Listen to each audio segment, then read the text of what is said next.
जोर से पूरा हाथ उठाओ। अच्छा बताओ, टाटा, अडानी, अंबानी, इन लोगों के लिए सोना महंगा है? जीवन में इसका मतलब आप असफल हैं, आपको सोना महंगा लग रहा है। हम कहते हैं अपने को इतना सफल बनाओ, इतना कामयाब बनाओ कि महंगी से महंगी चीज आपको सस्ती लगने लग जाए। ये आपकी सफलता है। इसमें एटीट्यूड ना पाल लेना, इसमें घमंड ना पाल लेना। नम्रता रहे आपके अंदर, सरलता रहे आपके अंदर, लेकिन आपको कुछ महंगा ना लगे। आपकी काबिलियत ये होनी चाहिए। सफलता, जितना ध्यान आप दूसरों की निंदा, चुगली और टांग पकड़ के खींचने में ध्यान रखते हो, इतना समय अपने को बेहतर बनाने में, अपने बिजनेस को, अपने, तुम दूसरों से मतलब क्यों रखते हो? ये दास अनिरुद्ध, मैं तो किसी से कोई मतलब नहीं रखता। कौन क्या, मुझे कोई क्या कह रहा है, तुम्हें जो मन करे, तुम फ्री हो तो हमें गाली देते रहो। हमें तो इतना भी टाइम नहीं है कि तुम्हारी गाली का हम रिप्लाई कर दें। तुम्हारी गाली का हम रिप्लाई क्यों करें, हमारे पास टाइम नहीं। कुत्तों के मुंह कौन लगे बताओ?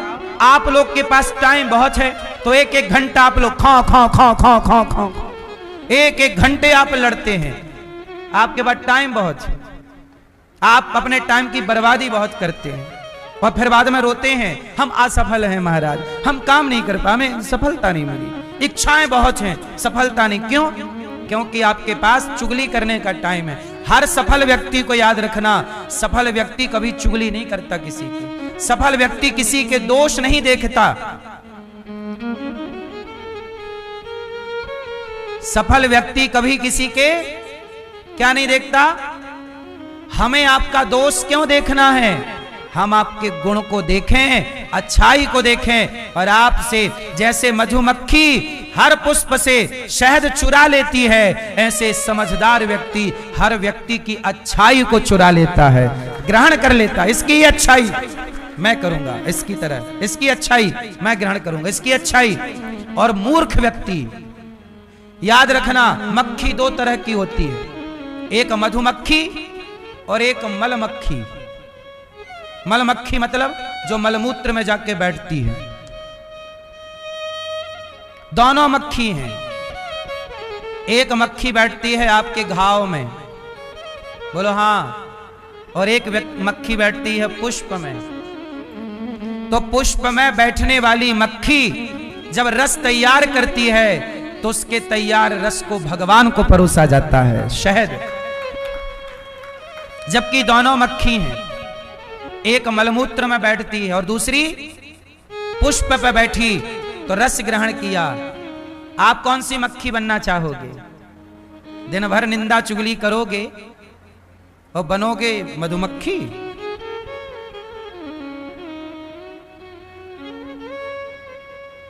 सार सार को गही लहे, थोथा दे उड़ाए। सफल होने के मंत्र हैं, किसी का दोष ना देखिए, सीखिए सबसे और करिए अपने काम को। जो काम है, मैं भागवत करता हूं, मैं अपने काम को बेहतर करने का प्रयास करता हूं, सेवा करता हूं माओ की बेहतर से। इसलिए गौरी गोपाल में आपने देखा होगा, माओ की सेवा, जो जो काम दास अनिरुद्ध ने किया, मैंने अपने काम को बलाह टारने जैसा नहीं किया।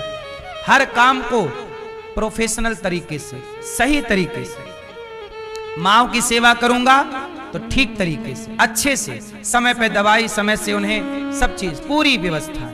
ये नहीं कि माओ को रख तो लिया पर माओ को भोजन ही ना मिले, समय पे चाय ही ना मिले।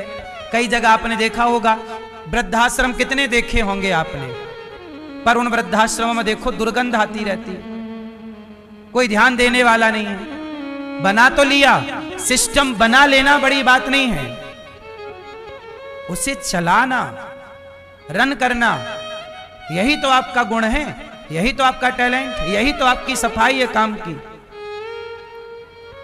इसलिए कहता हूं अपने बच्चों को ये मत कहना कि ये काम छोटा है, हर काम करना आना चाहिए।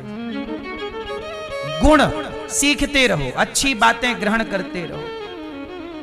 सफल होना बड़ी बात नहीं है, पर सफल बने रहना बड़ी बात है। बहुत लोग सफल हो जाते हैं पर अगले साल पता ही नहीं चलता कहां चले गए। बोलो हाँ, बने रहना। इसलिए आप अपने बच्चों को थोड़ा मोटिवेट किया करो। स्कूल के भरोसे ना बैठा लो बच्चों को, स्कूल के भरोसे ना बैठाओ। डिग्रियां धरी हैं लोगों की शोकेस में, कोई मतलब नहीं निकल रहा है। शिक्षा के नाम पे भारत में जितना भ्रष्टाचार है, दुनिया में कहीं शिक्षा के नाम का इतना भ्रष्टाचार नहीं है। IAS IPS के नाम का जितना भ्रष्टाचार इस देश में है, लाखों की फीस वसूली जा रही है, और बनते कितने हैं?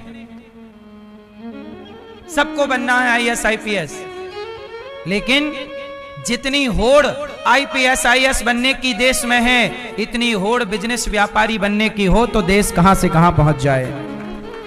जितना खर्चा आप लोग नौकरी पाने के लिए करते हैं, इतना खर्चा अपने को सफल बनाने में, बिजनेस में खर्च कर, जबकि कितने IAS IPS नौकरी रिजाइन करके छोड़ के और वो बिजनेस में आ गए। बोलो हाँ, हम ये नहीं कहते कि आप इन पदों पे ना जाओ, जाओ पढ़ो, एक बार ट्राई करो, आप भी जाओ, लेकिन यहां ना पहुंच पाओ तो कोई बात नहीं, आपके पास गुण तो है, ज्ञान तो है। अब उस नॉलेज का व्यापार बिजनेस में, नौकरियां देने में खर्च करो। हारना किसी भी स्थिति में सही नहीं। भगवान गोपियों के लिए उद्धव को भेजते हैं, गोपियां उद्धव से प्रेम की बात करती हैं। एक रास्ता है ज्ञान का, एक रास्ता है प्रेम का। अच्छा बताओ, प्रेम और पूजा, आप लोग भगवान की पूजा करते हैं, क्या करते हैं? जोर से, पूजा और प्रेम। अच्छा, प्रेम और पूजा में क्या बड़ा है? कौन बड़ा है? प्रेम। तो भगवान की पूजा होनी चाहिए कि भगवान से प्रेम होना चाहिए? लेकिन आजकल ज्यादा क्या है, आज पूजा तो है, प्रेम नहीं। इसलिए आप लोग पूजा करके भी असंतुष्ट हैं, परेशान हैं, क्योंकि पूजा का कोई अर्थ नहीं है यदि प्रेम ना हो तो। आजकल लोग पूजा क्यों करते हैं? डर के मारे करते हैं। जल चढ़ाओ भगवान को, नहीं भगवान गुस्सा हो जाएंगे, आरती करो नहीं भगवान गुस्सा हो जाएंगे। डरों के कारण लोग पूजा करते हैं। भगवान की पूजा डर के कारण नहीं होनी, ये श्रद्धा है। ये क्या है? हाँ, भगवान से प्रेम। चलो बताओ, शबरी मां राम की पूजा कर रही हैं या राम से प्रेम? प्रेम से जब पाई तब पूजा भी की। गोपियां प्रेम करती हैं कि पूजा? सुदामा जी प्रेम करते हैं कि पूजा? पूजा भी ठीक है, पर वो पूजा के पहले प्रेम। इसलिए भगवान राम स्वयं कहते हैं कि मुझे आपकी पूजा नहीं चाहिए, मुझे तो आपका राम ही केवल प्रेम प्यारा, जान ले ये जो जान निहारा। मुझे आपका प्रेम चाहिए। और प्रेम क्या है? आप लोग बताओ, प्रेम किसे कहते हैं? आजकल एक लड़का आपको, एक लड़की आपको आई लव यू कहे, आपको लगता है प्यार कर रही है या कर रहा है। आप लोग आई लव यू को प्यार समझ लेते हैं। क्यों? आज के लड़के लड़की जो करते हैं स्कूल कॉलेज में, वो प्यार है या वासना है? उत्तर दो। प्यार है कि वासना है? लड़की कहती है आई लव यू, लड़का कहता है आई लव यू टू। अब ये प्यार है कि वासना है? क्या होता है? जोर से। लड़का लड़की प्यार, 18 साल की लड़की, 20 साल की लड़की, 25 साल की लड़की, 18 साल का लड़का, 20 साल का लड़का, ये प्यार क्या करेंगे? ये प्यार जानते ही नहीं। इस उम्र में प्यार नहीं होता, इस उम्र में वासना होती है। क्या होती है? इस वासना की पूर्ति के लिए ये लड़का लड़की प्यार का नाम देते हैं। कोई आपसे प्यार क्यों करेगा? ये हमेशा हम कहते हैं, कोई आपसे प्यार, कोई आपसे प्यार नहीं करता। लड़की जैसे मछली पकड़ने वाला मछुआरा होता है, वो मछली को पकड़ने के लिए एक बंसी उसको बोलते हैं। वो एक लोहे की कील होती है, लोहे की एक कील में वो मांस का टुकड़ा लगा के मछुआरा पानी में डाल देता है। कांटा होता है लोहे का, कांटे में मांस का टुकड़ा लगा के पानी में डाला, मछली को लगा कि मांस है, वो गप्प से खाने गई और कांटा घुस जाता उसके मुंह पे।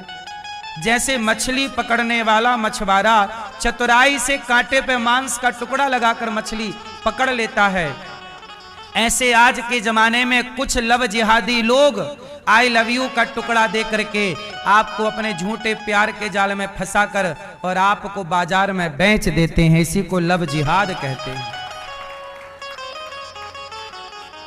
इसी को बाजार में लड़कियों को क्या करते हैं, बाजार में बेच देते हैं। प्यार के नाम पर कोई आपसे प्यार नहीं करता। आपसे कहा आई लव यू, फिर आई लव यू के बदले आपको कोई टच करना चाहता है, आपको आपका शोषण करना चाहता है। और कितनी लड़कियों का शोषण हो जाता है, ये बात सही है कि नहीं? बोलो हाँ या ना। फिर लड़कियां ये बात कब जानेंगी कि कोई लड़का आपको आई लव यू कहता है तो वो आपका शोषण करना चाहता है। जब तक उसे शोषण करना होगा करेगा, फिर छोड़ देगा, और जब छोड़ेगा तब आप क्या कर लोगी? कंप्लेंट कराओगी कि साहब इसने हमारे को शादी का धोखा देकर शोषण किया। तो सवाल आपसे भी तो पूछा जाएगा, तुम क्यों आई उसके चक्कर में? बदना उसको तो चलो सजा मिलनी चाहिए, पर सजा की अधिकारी तो आप भी हो। कोई उसने आपके साथ बलात्कार तो किया नहीं, भाई मर्जी तो आपकी भी थी, शारीरिक सुख तो आप भी ले रही थी, तो सजा केवल उसे बस क्यों मिले? इसलिए गलती दोनों की है।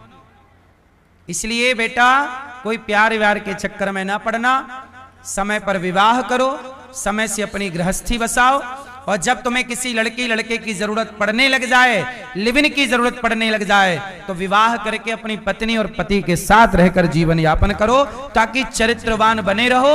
वरना ये लिव-इन, वरना ये वासना तुम्हें चरित्रहीन बना देगी। बोलो हाँ। इस चरित्रहीन के चक्कर में ना पड़ना। चरित्रहीन लड़की हो या लड़का, समाज के लिए ये दोनों लोग सही नहीं है। चरित्रहीन समाज अच्छा नहीं होता। चरित्रहीन समाज अच्छा होता है क्या? चरित्रवान। हम चरित्रवान की पूजा करते हैं। राम चरित्र सुनवे को रसिया, राम लखन सीता मन। हम चरित्रवान राम की ना उपासना करते हैं। यहाँ चरित्रहीनों का क्या काम है? इसलिए आप किसी चक्कर में ना पड़ना, लव जिहादियों के हाथ ना लग जाना, अपना ख्याल रखिएगा। भगवान का संदेशा उद्धव जी लाए। उद्धव जी को दिव्य भक्ति का पाठ पढ़ा के गोपियों ने भेजा। तब भगवान ने हृदय में ब्रजमंडल का दर्शन कराया और भगवान के 16,108 विवाहों की चर्चा। भौमासुर को मारकर भगवान ने विवाह किए। भगवान ने अनिरुद्ध का विवाह उषा से कराया और राजा नृग पर भगवान ने कृपा की। राजा नृग कौन से राजा हैं? एक नृग नाम के राजा हैं। वो गौदान किए और गौदान करने के कारण उन्हें भगवान के दर्शन हुए। किसके कारण? एक बात आप याद रखिएगा कि जीवन में कुछ भी करिएगा, परंतु मरने से पहले 3 काम जरूर करिए, जो आपको बार बार हम कहते हैं। मरने से पहले पहला काम आप गौदान करिएगा, क्योंकि गाय की पूंछ पकड़कर ही वैतरणी से पार होना होता है। वैतरणी नाम का एक नरक होता है। जाने अनजाने में जो हम पाप करते हैं, कई बार हम नहीं चाहते पाप करना, पर हो जाते हैं। अब हो गए तो क्या करोगे? अब पाप हुए हैं, गलती आपने की तो सॉरी तो बोलना पड़ेगा। पाप किया है तो नरक जाओ या बचो तो क्या करें? बोले गौ माता के दान से व्यक्ति सामान्य पाप से मुक्त हो जाता है, जो भी पाप करता है। इसलिए जीवन में एक बार गौदान अवश्य करना चाहिए। आज हमारी मैया ने गौदान किया और अपने जीवन को कृतार्थ किया। आप भी गौदान गौरी गोपाल गौशाला में आकर गौदान करें, गाय को चारा भूसा का सहयोग करें और गाय की सेवा से जुड़ें। सनातन सेवा है गाय की। भारत, प्राचीन भारत में गाय की सेवा होती रही, अब नए भारत में कुत्ते की सेवा चल रही है। हम ये नहीं कहते कुत्ते की सेवा ना हो, रोटी कुत्ते को भी मिलनी चाहिए, इसमें बुराई क्या है ना। पर देखो सबका स्थान अलग अलग होता है। अच्छा ये बताओ, सब एक बराबर होते हैं कि भेद भेद होता है? उत्तर दो।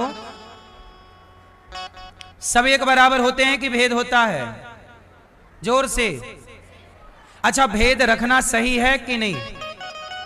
जोर से, जोर से। भेद रखना चाहिए कि नहीं? जोर से, जोर से, जोर से।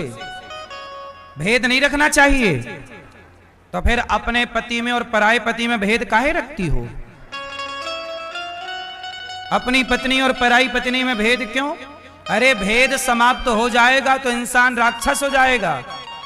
भेद जरूरी है। बोलो हाँ भाई, अपने पति और पराये पति में भेद है या नहीं?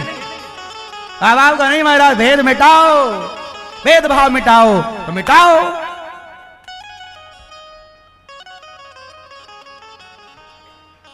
भेदभाव, कौन सा भेद? छुआछूत का भेद नहीं होना चाहिए, जातवाद का भेद नहीं होना चाहिए, जातियों के नाम पे बंटवारा ना हो। पर समाज में कुछ भेद, जैसे भेद देखो, फल सब होते हैं, फल, जोर से, पर फल में भी भेद है। ये आम, ये अंगूर, ये केला, सेब, पपीता इत्यादि, भेद है या नहीं? कोई फल मीठा है, कोई खट्टा है, पर है फल। पर फल में भी अंदर भेद है कि नहीं? फिर ये भेद समाप्त होगा तो आप कहोगे भाई साहब फल दे दो, तो वो फल वाला पूछेगा कौन सा दूं? अरे तू भेद करता है, फल दे। अब आप फल मांगोगी, कहोगी तू भेद करता है। अरे बताना तो पड़ेगा कि केला चाहिए कि अंगूर, क्योंकि सबको फल कहते हैं। भाई व्यवस्था में तो सबके अलग अलग नाम हैं, जबकि सारे फल हैं। बोलो हाँ। ऐसे ही व्यवस्थाएं, व्यवस्थाओं में भेद करना पड़ेगा। ये कुत्ता है, ये गाय है, जो स्थान गाय का है वो स्थान कुत्ते का नहीं हो सकता। भेद है। अब आप भेद मिटाओ तो कुत्ते को सिर पे बिठाते हो। गाय पन्नी खा रही है, वो कुत्ता बिस्किट खा रहा है। लोगों ने भेद मिटा दिया, गाय को पन्नी खवा रहे हैं, वो कुत्ता दूध पी रहा, मस्त बेडों में सो रहा है। मेरी मां, भेद है, ये भेद व्यवस्था के लिए है। बोलो हाँ, सही है गलत है? इसलिए जो लोग कहते हैं भेद मिटाओ, उनसे पूछो कौन से भेद की बात करते हो? भेद तरह तरह का है।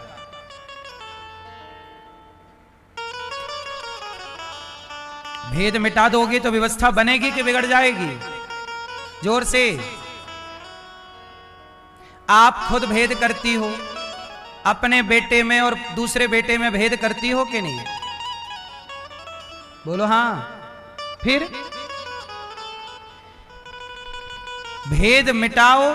ब्राह्मण, क्षत्रिय, वैश्य, शूद्र, हम चारों भाई हैं। एक साथ मिलकर के चारों का सपोर्ट करें, एक दूसरे के काम आए। सनातनी हो, मिलकर के रहो। आपस में बट जाओगे तो कोई पापी अंग्रेज आएगा और तुम्हारे बंटवारे का फायदा उठा के इस देश को गुलाम बनाएगा। इसलिए हमें जातियों पर नहीं बटना है, छुआछूत पर नहीं बटना है। बाकी व्यवस्था के लिए तो भेद सारी जिंदगी रहेगा। बोलो हाँ। अब जैसे बताओ, सरकारें भी भेदभाव करती हैं कि नहीं? बोलो हाँ कि ना? देखो ना, सरपंच आता है तो कोई फर्क नहीं पड़ता। विधायक आते हैं, कोई फर्क नहीं पड़ता। सांसद आते हैं, कोई फर्क नहीं पड़ता। परंतु राष्ट्रपति आ जाएं तो शहर की सड़कें तक धुलवा देते हैं नगर पालिका के लोग। प्रधानमंत्री जी आए तो प्रधानमंत्री का प्रोटोकॉल अलग होता है और पार्षद जी का प्रोटोकॉल अलग है। अब बताओ भेद है कि नहीं?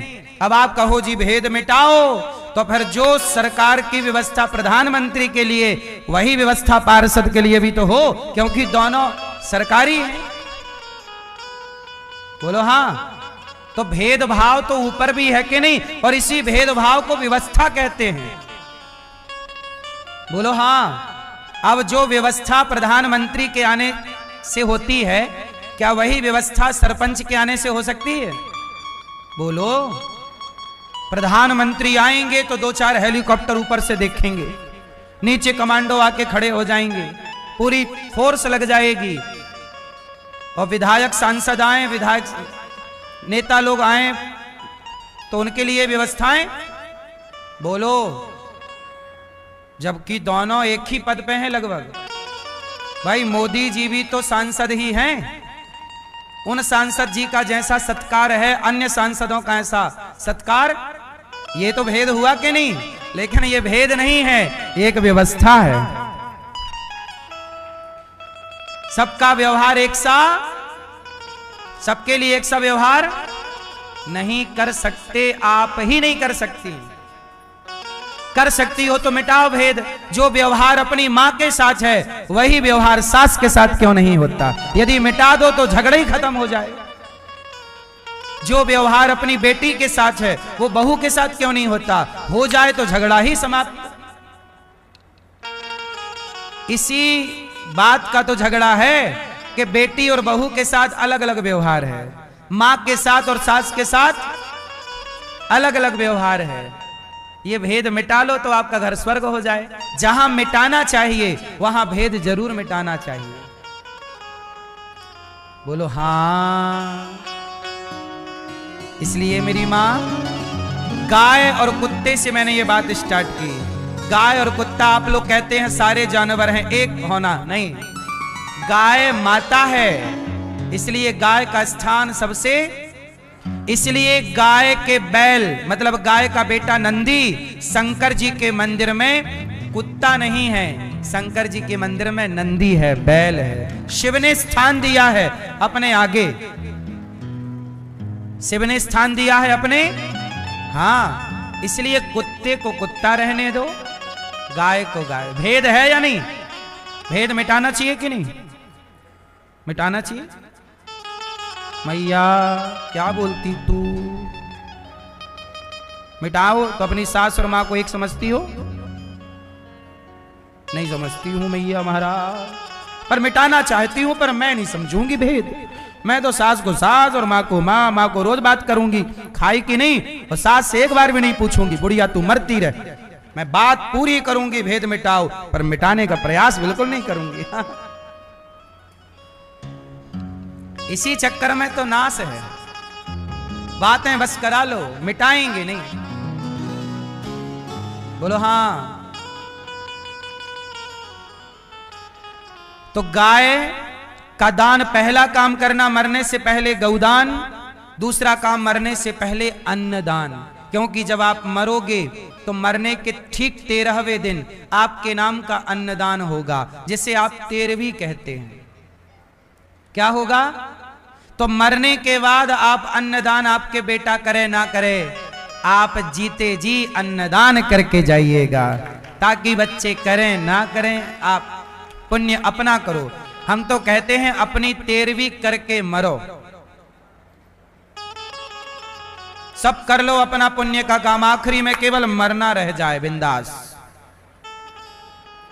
क्या रह जाए? क्या रह जाए? मरना। 13वीं अपनी कर लो। क्या कर लो? अपनी 13वीं कर लो, अन्नदान कर लो।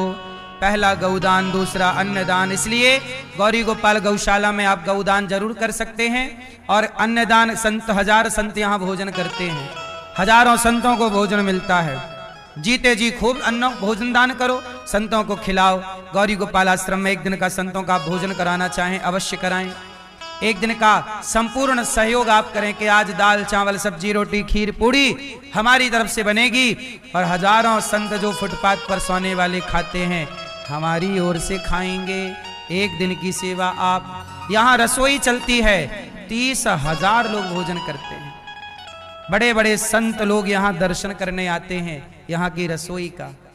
आपसे मेरी प्रार्थना है कि यहाँ की रसोई में आप भी अन्नदान करें, अन्नपूर्णा माँ की कृपा होगी। अन्नदान अवश्य करो मरने से पहले।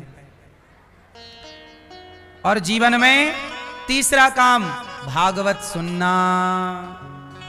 क्या सुनेंगे? ये देखिए बड़े बड़े संत यहाँ आकर के यहाँ की रसोई का दर्शन करते हैं, अपने हाथ से अन्नदान करके अपने आप को सौभाग्यशाली समझते हैं। बड़े बड़े संत यहाँ सेवाओं का दर्शन करते हैं, वृद्ध माओं की सेवा का, यहाँ की सेवाओं का। आपसे मेरी प्रार्थना है कि जब बड़े बड़े संत इन सेवाओं को, वो ये कहते हैं कि संत बने हैं हम तो केवल हमारा कल्याण होगा, पर सेवा से तो पूरी मानव जाति का कल्याण हो रहा है। इसलिए सेवा सबसे बड़ा पुण्य है। तीसरा काम भागवत सुनना मरने से पहले। भागवत जरूर सुनना, ये पुण्य।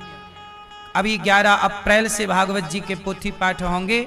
आप भी अपने पितरों की सदगति हेतु भागवत जी के पोथी पाठ करा सकते हैं। पहला काम गौदान, दूसरा अन्नदान, तीसरा भागवत सुन लेना। ये तीनों काम हो गए तो फिर आपके मोक्ष से आपको कोई नहीं रोक सकता। आप मोक्ष के अधिकारी हैं, आप पुण्यात्मा हैं। नृग पर भगवान ने कृपा की। किस पर कृपा की? राजा नृग पर, पौंड्रक पर कृपा, काशीराज द्विविद पर कृपा। जरासंध को भगवान भीम भैया से मरवाए, कैद से 20,800 राजाओं को मुक्त किया। सबने कहा कृष्णाय वासुदेवाय हरये परमात्मने प्रणतक्लेशनाशाय गोविंदाय नमो नमः। जरासंध का उद्धार, शिशुपाल का उद्धार।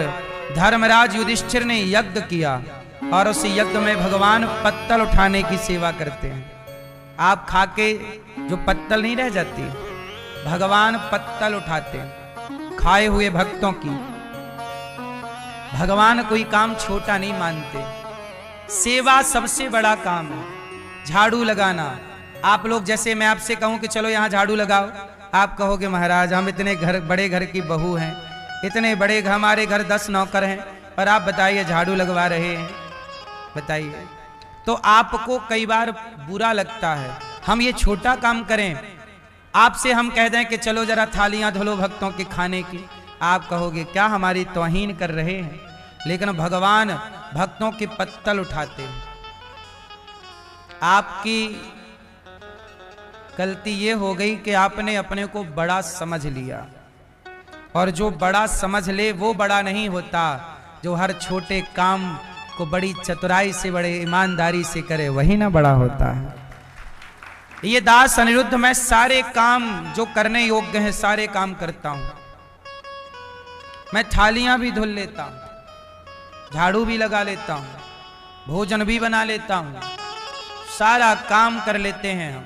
हमें कोई लाज शर्म नहीं है, कोई संकोच नहीं है। पाप करने से डरो।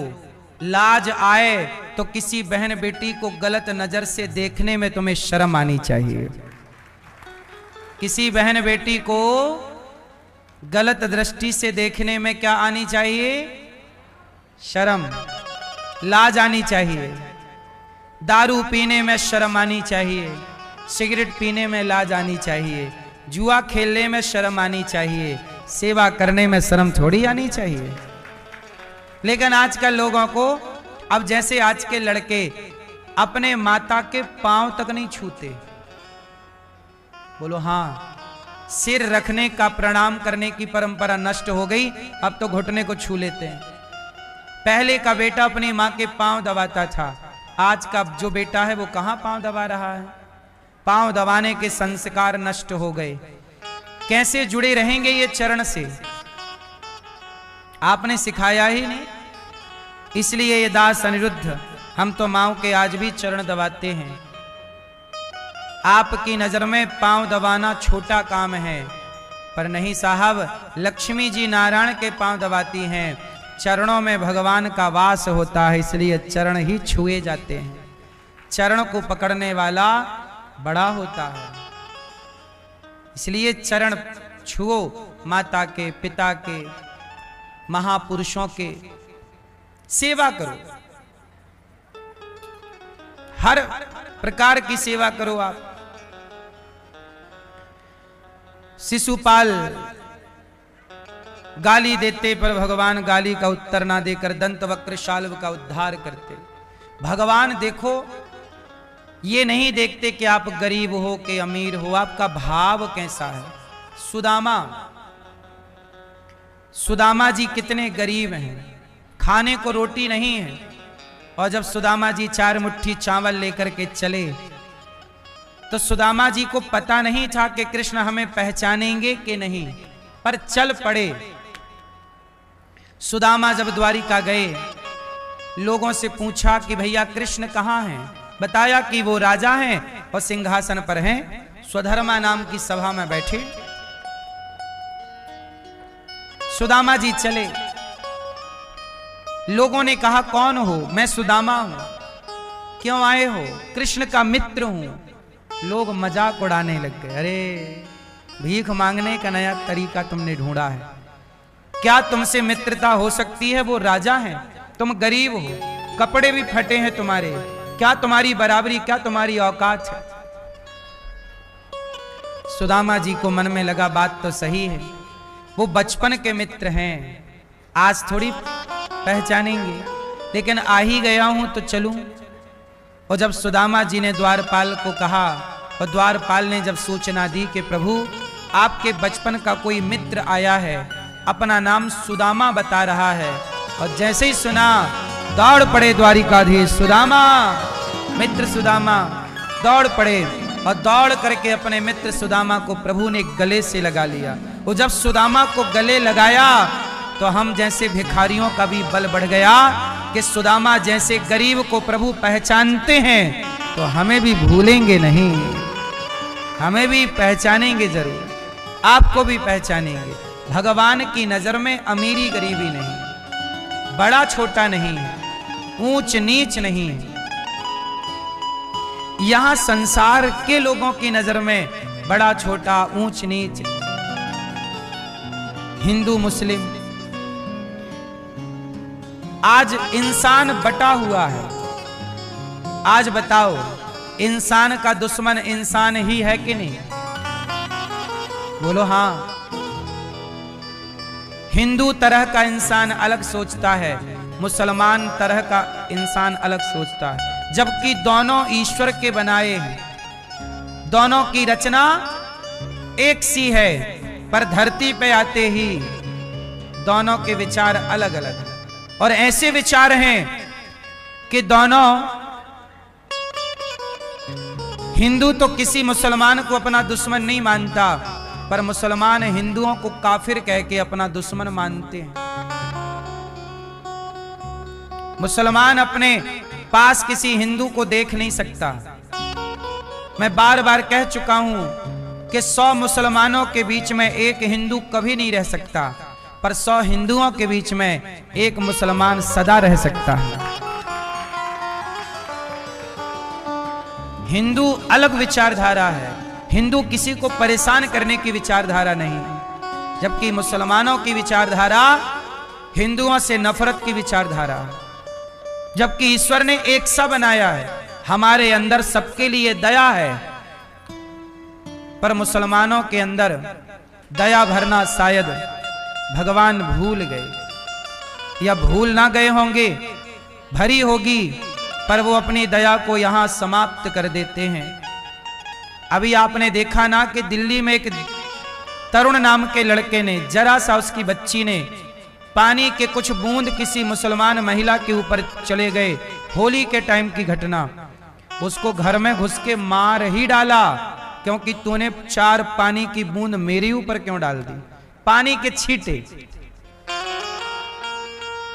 ऐसी विचारधारा, मार डालने की विचारधारा मुसलमानों की है, और सांप को भी दूध पिलाने की विचारधारा हिंदुओं की है। ये बंटवारा ईश्वर ने नहीं किया, ईश्वर ने सबको दया से परिपूर्ण किया था। यहां आके बंटते चले गए, यहां आके मानव जाति के एक दूसरे के दुश्मन होते चले गए।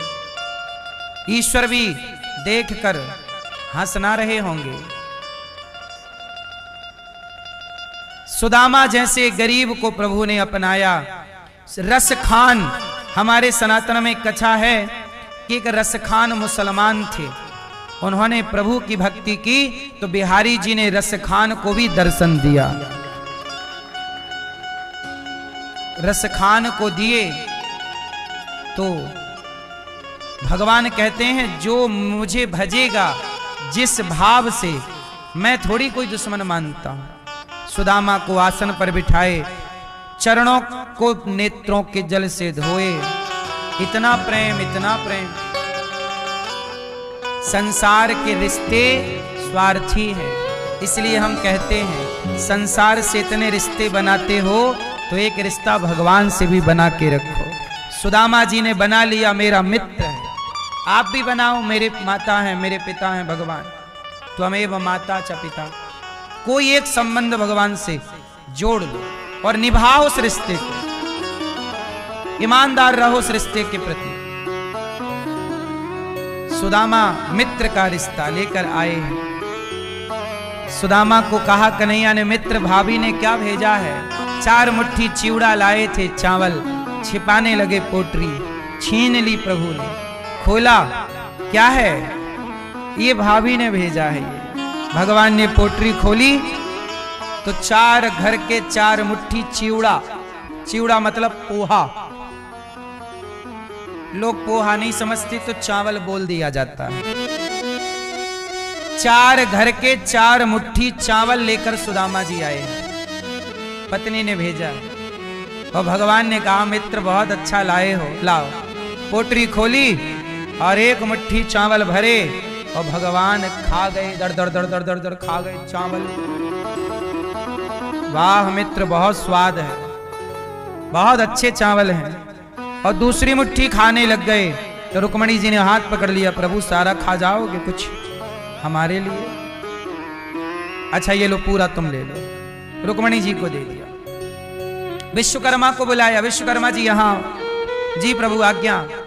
मैं अपने सुदामा मित्र का ऋणी बन गया हूं। क्यों बन गए ऋणी? क्या लिया आपने? 1 मुट्ठी चावल खाकर मैं ऋणी हो गया। देखो ना, आप कई बार अपने दोस्तों के घर जाते हो और वो आपकी टूटी फूटी सेवा जैसी करता है। देखो सबके घर में तो बादाम काजू नहीं होता।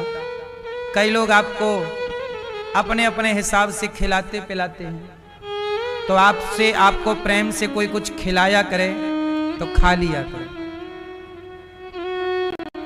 क्योंकि भगवान सूखे चावल खाए हैं। अब बताओ, सूखे चावल आप खाते हो क्या? नहीं, पर भगवान ने क्यों? क्योंकि मित्र लाया है। क्या भगवान को चावल की कमी थी? नहीं, भगवान ये कहना चाहते हैं कि मित्र जो समर्पित करे। मित्र गरीब है, माना कि आप अमीर हैं, आपका मित्र आपकी सहेली माना कि गरीब